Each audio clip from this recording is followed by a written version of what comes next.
Amalan ini terkait dengan amalan yang dikerjakan khusus di waktu malam saja. Jadi kalau sudah siang, amalannya tidak ada. Awas, hati-hati. Amalan ini hanya dikerjakan di waktu malam saja. Kalau sudah siang, maka amalannya sudah tidak berlaku lagi. Jadi kalau Anda mendapatkan malam, segera kejar amalan ini, karena kalau sudah siang, tidak akan bisa Anda dapatkan lagi. Amalan yang pertama ini disebut dengan tahajud.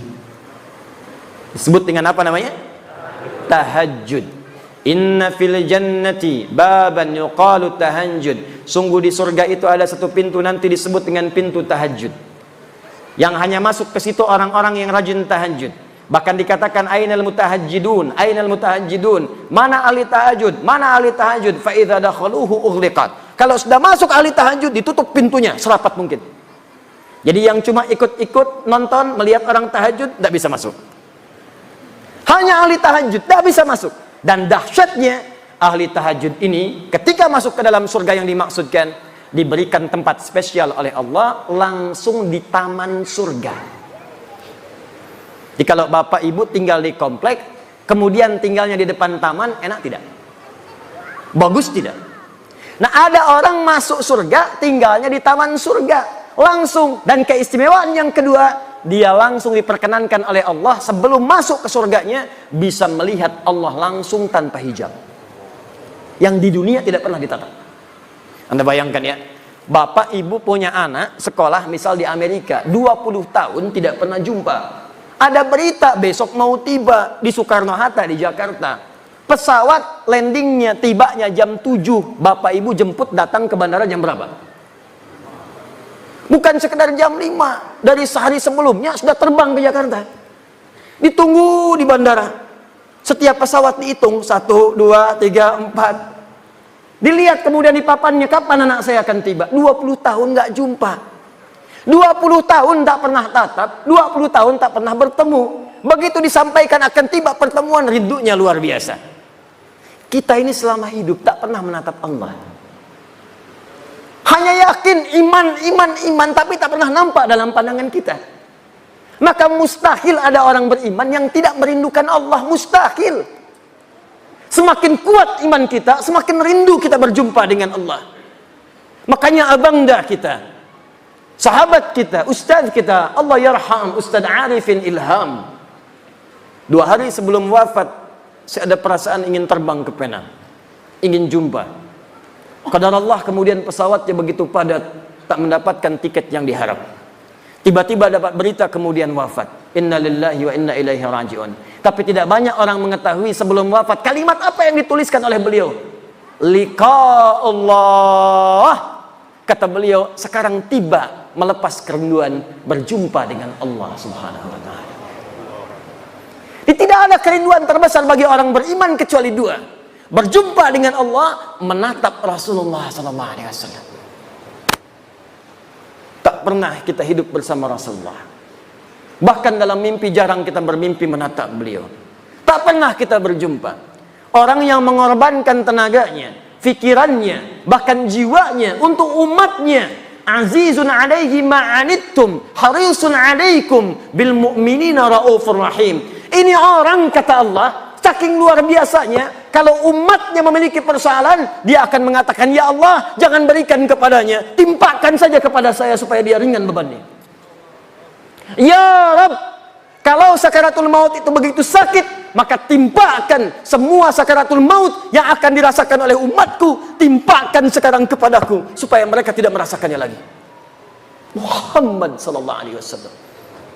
Azizun alaihi ma'anittum, harisun alaikum, begitu peduli dengan kita, sampai-sampai bermohon kepada Allah dalam setiap salat malamnya. Begitu sampai ke ayat surga, masukkan umatku ya Rabb, masukkan umatku ya Rabb. Kullu ummati dakhalal jannah, setiap umatku akan masuk surga, kata Nabi, illa man aba, kecuali yang tidak pengen. Muhammad sallallahu alaihi wasallam. Tak pernah hidup dengan beliau di dunia, jarang kita menatap di alam mimpi. Maka siapa yang tidak rindu berjumpa dengan Rasulullah SAW di akhirat nanti? Itu kerinduan. Karena itu pengamal amalan yang pertama ini, begitu kemudian dihisab, langsung wajahnya berbinar-binar gembira. Padahal belum masuk ke dalam surganya. Ada yang mengatakan sudah di surga, tapi bukan karena masuk surganya, karena berhasil menatap Allah tanpa hijab yang dia rindukan. Turunlah Quran surah ke-75, namanya surah Al-Qiyamah. Sebelum surga itu dimasuki, terjadi kiamat. Saat hisab berlangsung, muncullah keistimewaan itu. Ayat 22 sampai ayat 23. Perhatikan kalimat Al-Qur'annya. Wujuhu yawma idzin nadhirah. Ada orang yang pada saat itu wajahnya berbinar-binar gembira. Anak yang wisuda belajar. Ada yang di Unsri, ada yang ke ITB, ada yang ke UI, belajar bertahun-tahun, ingin jadi dokter spesialis. 4 tahun, 5 tahun, 6 tahun. Begitu di wisuda berbinar wajahnya gembira. Gembira, gembira, gembira. Ini di hari kiamat ada wajah yang gembira luar biasa. Nadhirah, terpancar aura kebahagiaan di wajahnya. Apa yang menyebabkan dia gembira? Padahal dia belum masuk surga. Ila rabbiha nadhirah. Ila rabbiha nadhirah. Karena dia berhasil menatap wajah Rabbnya tanpa hijab sama sekali. Siapa orang ini? Bahkan hebatnya nanti, di ayat nanti akan disebutkan ahli ini. Orang-orang ini bukan sekedar bisa menatap Allah, tapi semua kebutuhan di surganya langsung diberikan oleh Allah tanpa perantara. Jadi nanti kalau di surga yang standar, yang penting ke surga. Di surga standar ada pelayan surga namanya wildanun mukhalladun. Kalau laki-laki dilayani oleh bidadari surga, yang cantiknya, ya jangan bayangkan dulu istri masing-masing. Jauh, jauh, jauh. Ada yang seperti berlian. Jadi begitu kemudian menatapnya, cahaya berkilauan. Masya Allah. Bapak ibu lihat istri masing-masing, tembaga. Minimal masih ada pancarannya. Ada yang seperti mutiara, lu'lu'u wal marjan. Ada berlian yang jarang didapatkan. Anda pakai berlian, ibu pakai berlian, bangganya luar biasa. Di surga langsung pelayannya, wajahnya seperti berlian. Masya Allah. Hurun 'ain. Hurun 'ain. Bidadari-bidadari yang memikat mata. Yang saat ditatap begitu indah. Mala 'ainan ra'at wala udhunan sami'at wala khatara 'ala qalbi bashar. Kalau di dunia tidak pernah dilihat, tidak pernah terdengar kisahnya, dan sekarang pun bapak-bapak melamun tidak seperti itu. Itu bahasa Nabi. Anda lamunkan pun tidak seperti itu. Jadi kalau yang laki-laki mendapatkan pelayanan dari bidadari surga, yang perempuan siapa bu?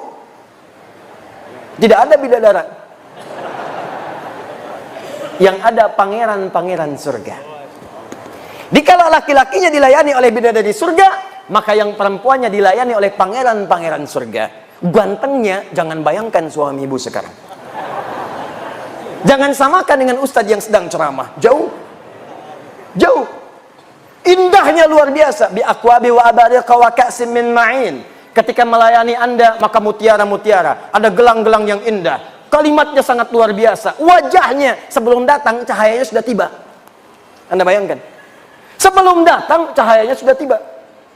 Sebelum datang auranya sudah tampak. Begitu tiba pancarannya luar biasa. Itu surga yang standar. Surga yang paling standar. Surga yang ini tidak. Langsung Allah yang memberikan. Apa amalan orang ini? Disebutkanlah langsung di Quran surah 51 ayat 15 sampai 17. Paling kanan pertengahan, dari atas sampai ke tengah. Quran surah 51 ayat 15 sampai 17. Kita batasi dulu sampai 17 dulu. Pelan-pelan.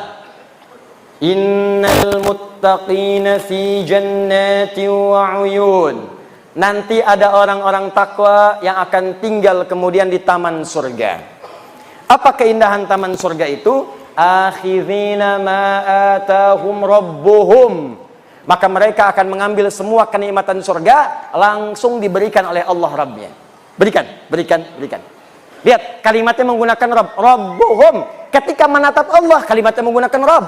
Wujuhu yawma idzin nadhirah ila rabbiha nadhirah. Rabb. Yang memberikan nikmatnya, Rabb. Bahkan yang paling dahsyat, ada orang-orang yang masuk surga ini, saat di dunia, dia punya kemampuan yang kata manusia terbatas. Kata orang dia tidak berpunya. Tapi orang-orang tidak sadar, dia punya amalan yang tidak dimiliki oleh orang yang lainnya. Kata yang kaya, dia miskin. Kata si miskin ini, yang kaya itu miskin karena dia tidak punya amalan seperti yang pernah saya kerjakan. Jadi dia menyiapkan kekayaannya saat tiba di akhirat. Jadi saat masuk ke Masjid Baitur Rahman, dia jalan, dia lewat empe-empe Paraden. Karena tak punya untuk yang dibeli, dia bawa sampai ke masjid. Empe-empe Paraden, empe-empe Paraden. Masuk masjid, baru mau tahiyatul masjid, meninggal. Loh, kullu nafsin dha'iqatul maut. Ya ayatuhan nafsun mutmainnah. Begitu masuk ke dalam surga, dimasukkan ke surganya, yang pertama teringat empe-empe Paraden. Ada itu isyaratnya. Kullama ruziqu minha min thamarati rizqan qalu hadzal ladzi ruziqna min qabl wa utubihi mutasyabiha wa utubihi mutasyabiha. Begitu masuk ke dalam surga, ya Allah, empe-empe Paraden, celing, persis sama seperti yang dipikirkan. Sama persis. Apakah sama Paradennya? Belum tentu. Sama persis. Jadi bayangkan, semua yang diinginkan di surga baru difikirkan tiba. Ya Allah, sekutang, jus alpukat, empe-empe, yang paling dahsyat, dia punya amalan spesial. Nah, ini amalannya tidak susah, cuman juga tidak mudah, karena waktunya cuman malam, bukan di siang. Apa amalannya? Kanu qalila minal laili ma yahja'un. Amalan pertama orang hebat ini, orang muhsin ini adalah saat di dunia sedikit tidurnya. Bahasa Quran. Sedikit tidur.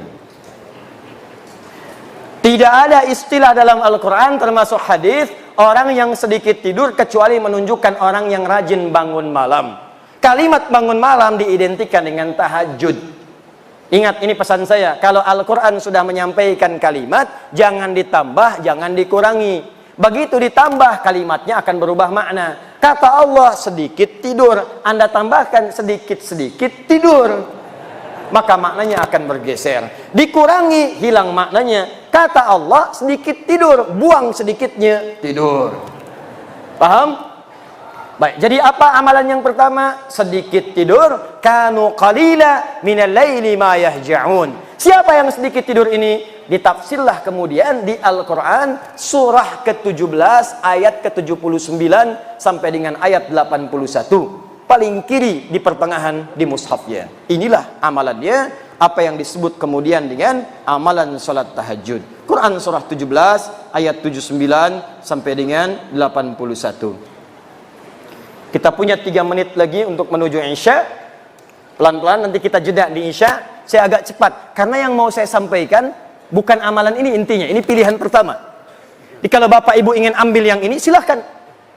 Maksud saya begini, nanti ini yang dikerjakan sahabat-sahabat Nabi sebagian besarnya. Jadi kalau mereka pengen masuk surga lewat pintu tahajud, maka mereka akan kurangi amalan yang lainnya sebagian, maka yang ini akan difokuskan. Jadi kalau Anda saya pengen masuk pintu tahajud, mungkin puasanya jarang. Mungkin hanya Ramadan, ada yang begitu.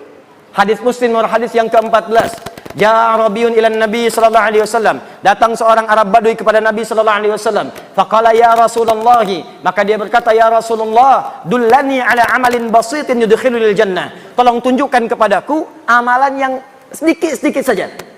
Amalan yang ringan-ringan saja. Yang penting aku bisa ke surga. Cerdas orang ini, modal sedikit, keuntungan pengen banyak. Ya Rasulullah, jangan berat-berat, jangan susah-susah, yang penting saya ke surga. Kata Nabi secara singkat, cukupkan dengan yang fardu. Jadi kalau sholat, fardu saja, 5 waktu. Kalau puasa, Ramadan saja. Kalau ingin mengeluarkan harta, zakat saja. Kalau kamu konsisten, kamu bisa masuk surga, yang standar. Kalau ingin lewat yang standar, kata Nabi, maka kerjakan tatawwu', tambah dengan amalan sunnah. Pilihlah sunnahnya. Kalau cuma surga standar, kerjakan amalan-amalan fardu cukup. Itu pun kalau tidak bermaksiat. Kalau bermaksiat, habis juga. Sholat iya, riya juga iya. Baca Quran iya, mabuk juga iya. Haji iya, mencuri juga iya. Dikerjakan seperti itu, habislah STMJ. STMJ. Sholat terus, maksiat jalan. Begitu dikerjakan sholatnya, maksiatnya jalan, maka maksiat mengambil pahala sholatnya. Jikalau mau aman, tambah yang fardu dengan yang sunnah, maka Anda akan dimasukkan ke dalam pintu spesial di surga. Amalan pertamanya tahajud. Saya tutup dulu sebentar, saya berikan amalan singkat. Kalau Anda ingin masuk lewat pintu ini, maka apa yang harus didawamkan? Catat hadis Muslim, nomor hadis 749. Salatul laili mathna mathna, fa idza khasya ahadakumul fajra falyutir rak'atan wahidah. Bangunlah kalian di malam hari, tunaikan tahajud. Kata Nabi, kalau ingin tahajud, ini kuncinya. Kalau baru mau memulai, kata Nabi, maka jangan dulu kejar terlampau berat. Kerjakan dulu konsisten. Konsisten 2 rakaat, 2 rakaat. Walaupun cuma 2 rakaat, jangan lewatkan malam. Walaupun bangun 2 rakaat saja.